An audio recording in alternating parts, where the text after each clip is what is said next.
4 o'clock this afternoon, and undercover police patrol the streets outside Notting Hill Gate tube station. It's a favourite haunt of muggers and handbag snatchers.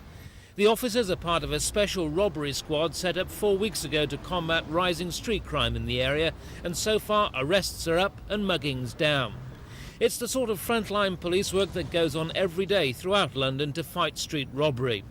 This morning, Scotland Yard launched their latest way of preventing such crime with a £400,000 advertising campaign by SAATCHI and SHARON. Called Give the Long Arm of the Law a Hand, it appeals to the public to be the eyes and ears of the police. Using newspaper advertisements, street posters and a mammoth leaflet drop, it also attempts to heighten awareness of how to avoid becoming a victim with common sense advice. Sharon Cochrane and her son Dean, then a baby, were victims in Hackney. They come up to me and asked me for my money, which I had in the bag, which was really tied onto the baggie quite a lot, so I couldn't just get it off. While I was trying to get the bag off, the younger fella out the two punched the baby in the face because he said I wasn't hurrying up enough, and then tipped the baggie so it swung in the air and come back down, so he was face down on the floor and he was just bleeding quite a lot, so I panicked. Fortunately, both mother and baby recovered. However, the chances of being mugged on the capital streets are slim. Muggings account for only 2% of the Met's crime rate. But a Scotland Yard opinion poll found that it's one of the crimes that Londoners fear the most.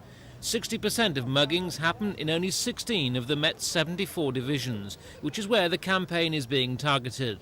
Notting Hill is one such area. Muggings had been running at up to 8 a day. Since the robbery squad was launched, they're substantially down.